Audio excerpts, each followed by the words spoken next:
Jewellery শিল্পে সম্ভাবনা দেখছেন উদ্যোক্তারা, রপ্তানি পণ্যে যোগ হতে পারে স্বর্ণালংকার। সিঙ্গাপুর মালয়েশিয়া যাচ্ছে তিস্তা চরের মিষ্টি কুমড়া, পাওয়া গেছে 20 কোটি টাকার রপ্তানি আদেশ।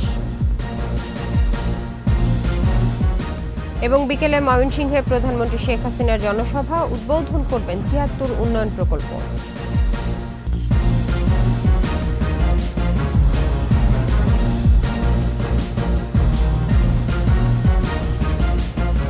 শুনছিলেন ফার্স্ট সিকিউরিটি ইসলামী ব্যাংক লিমিটেড সংবাদ শিরোনাম। আমন্ত্রণ সকাল 9টার 21 সংবাদে আপনাদের সঙ্গে থাকছে ইসরাত জাহান। দর্শক, 21 টেলিভিশনের সংবাদ একই সাথে সরাসরি দেখতে পাবেন আমাদের ফেসবুক পেজ www.facebook.com/2124 অনলাইনে।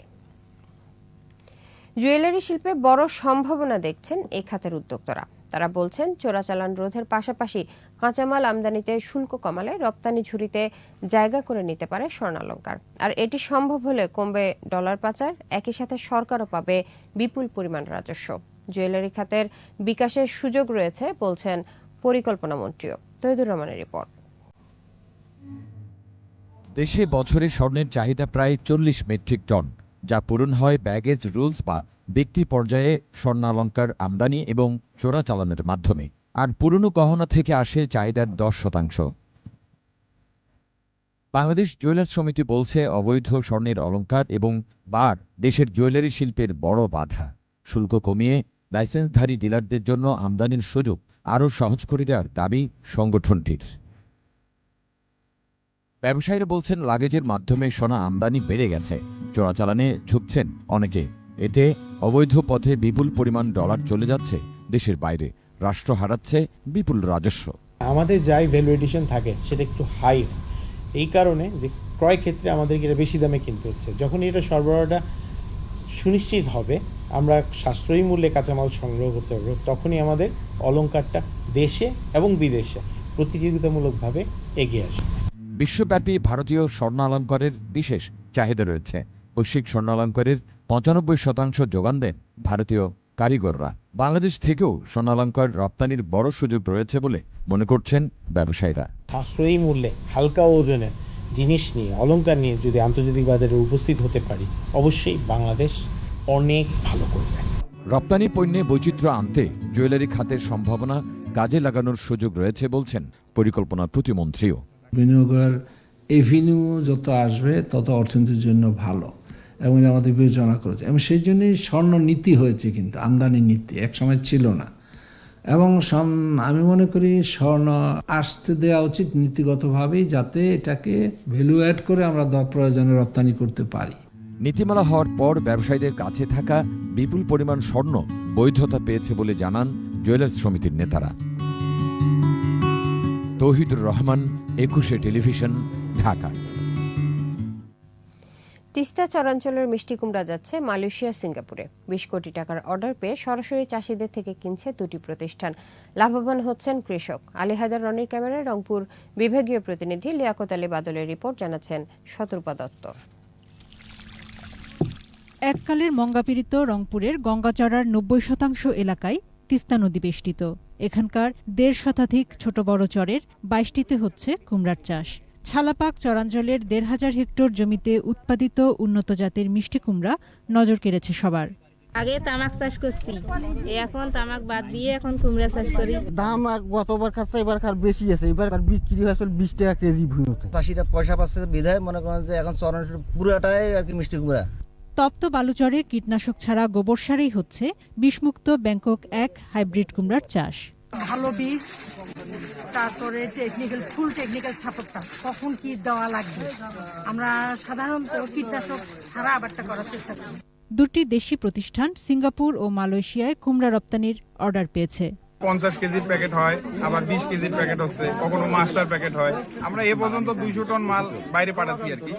আগামীতে আরো 400-500 টন মাল যাবে আশা রাখি আর কি। সরাসরি কৃষকদের কাছ থেকে কিনে প্যাকেটজাত করায় কর্মসংস্থান হয়েছে বেশ কিছু মানুষের। ভালো করে পরিষ্কার করে পেপারটি মরে আমরা ওয়েট করে রাস্তায় বস্তা করে প্যাকেটিং করি। তারপর এইগুলো আবার গাড়ি আসার পরে লোড হয়ে আমাদের যে ঢাকায় যায়, ঢাকা থেকে আবার বিদেশে চলে যায়। মিষ্টি কুমড়া রপ্তানি অর্থনীতিতে গুরুত্বপূর্ণ ভূমিকা রাখবে বলছে কৃষি সম্প্রসারণ অধিদপ্তর।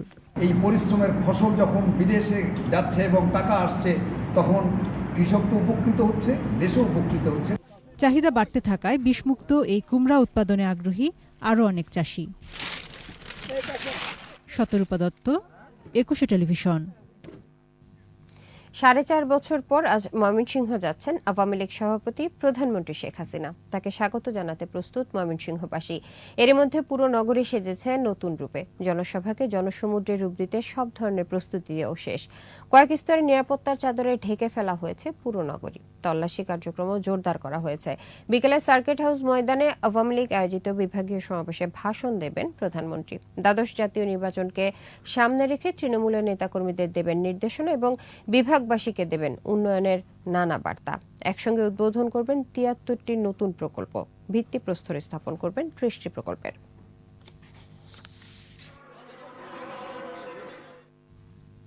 নিচ্ছি সংবাদ বিরতি। যখন ফিরছি তখন অন্যান্য খবরের সঙ্গে আরও থাকবে। নির্ধারিত সময়ে শেষ হয়নি সেতু নির্মাণ কাজ। ভোগান্তিতে 3 জেলার মানুষ, বাধাগ্রস্ত হচ্ছে সেচ। আবার আমন্ত্রণ, দেখছেন সকাল 9টার 21 সংবাদ। নির্ধারিত সময়ে কাজ শেষ না হওয়া এবং নতুন সেতুর অভাবে ভোগান্তিতে 3 জেলার অসংখ্য মানুষ। গুরুত্বপূর্ণ এসব প্রকল্প যথাসময়ে শেষ করার দাবি ভুক্তভোগীদের। এদিকে নির্মাণ কাজে ধীর গতির বিষয়ে নানা অজুহাত কর্তৃপক্ষের। বরিশাল, চাঁদপুর ও গাইবান্ধা প্রতিনিধির তথ্যচিত্রে আরও জানাচ্ছেন সমর ইসলাম। চাঁদপুরের কচুয়ার কাদিরখিল ও প্রসন্নকাপ গ্রামের সুন্দরী খালের উপর প্রায় 2 কোটি টাকা ব্যয়ে গার্ডার ব্রিজটি নির্মাণ শেষ হওয়ার কথা 2022 সালের এপ্রিল মাসে। এখনো নির্মাণ শেষ না হওয়ায় ভোগান্তিতে খালপাড়ের বাসিন্দারা।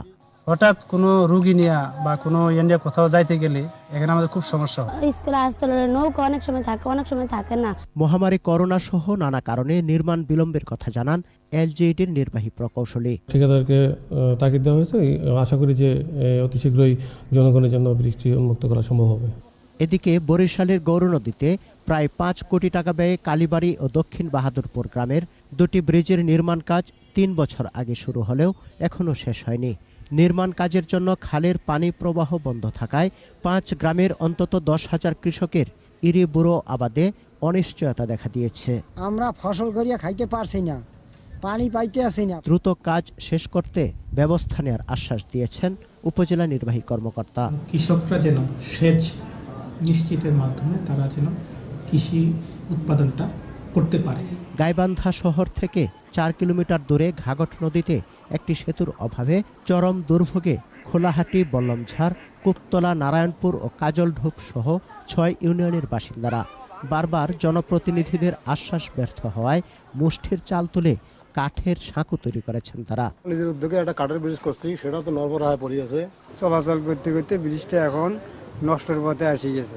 আমি ওই পাকে যাওয়া ধরছি, যাতে আমি হলো নদীর তক্তা ভাঙ্গিয়ে নদীতে পড়ে গেছি। আমরা যদি এই ব্রিজটা পাকা পাই তাহলে আমাদের সুবিধা হয়। জনদুর্ভোগ বিবেচনায় স্থায়ী সেতু নির্মাণের দাবি ভুক্তভোগীদের। সমর ইসলাম, 21 টেলিভিশন।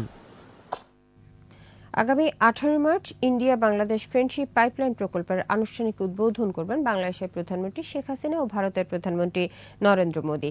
দিনাজপুরের পার্বতীপুরে বাংলাদেশ পেট্রোলিয়াম কর্পোরেশনের টার্মিনাল পরিদর্শন করেন বিদ্যুৎ, জ্বালানি ও খনিজ সম্পদ প্রতিমন্ত্রী নসরুল হামিদ। পরে সাংবাদিকদের প্রশ্নের উত্তরে প্রতিমন্ত্রী জানান, বাংলাদেশ ও ভারত অংশে মোট 31.57 কিলোমিটার পাইপলাইন স্থাপন করা হয়েছে। ভারত সরকার এই পাইপলাইন নির্মাণে অর্থায়ন ও কারিগরি সহযোগিতা দিয়েছে।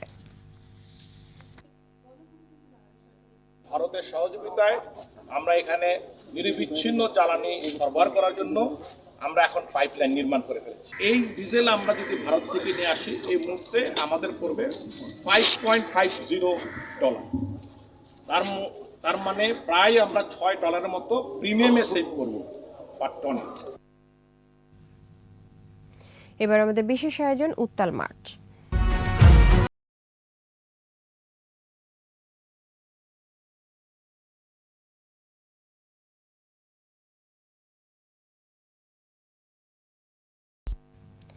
অপারেশন সার্চ লাইটে 25 মার্চের গণহত্যার ক্ষত কখনোই ভুলতে পারবে না বাঙালি। রক্তের বন্যায় আর সারি সারি লাশে বাঙালিকে স্তব্ধ করেছিল পাক বাহিনী। সোনার বাংলাকে শ্মশানে পরিণত করে কসাই ইয়াহিয়া। বারবার দাবি জানানোর সত্ত্বেও স্বাধীনতার অর্ধ শতকেও মেলেনি ক্ষতিপূরণ। 21 স্পেশালে অপারেশন সার্চলাইট নিয়ে আদিত্য মামুনের ধারাবাহিকের আজ শেষ পর্ব।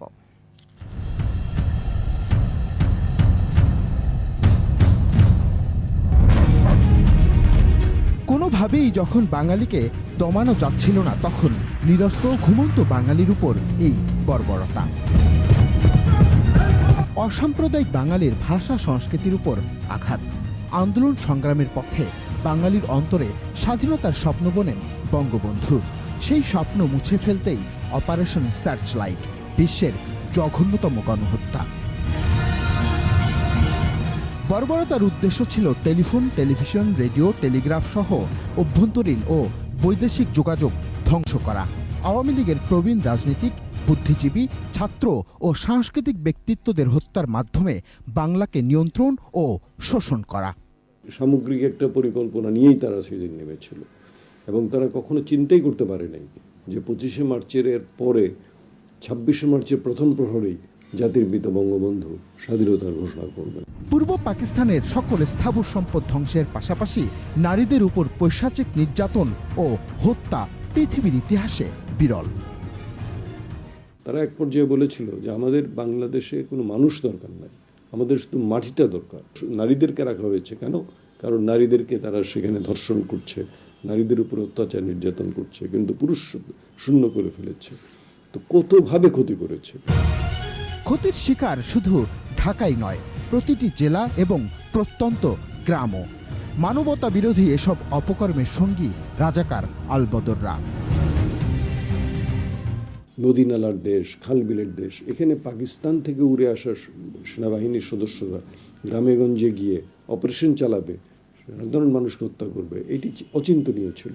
কিন্তু এদেরকে সাহায্য করেছে ওই গ্রামেরই হয়তো একজন রাজাকার, একজন আল শামস আল বদরের বাহিনীর সদস্যরা।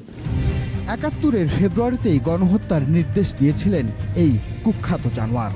অপারেশন সার্চলাইটের পর গুড়িয়ে দেওয়া হয় পূর্ব বাংলার সকল প্রতিষ্ঠান।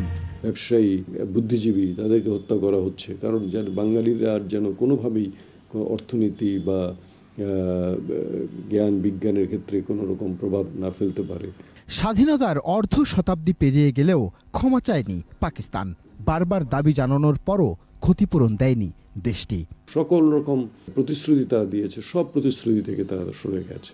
আদিত্য মামুন, 21শে টেলিভিশন, ঢাকা।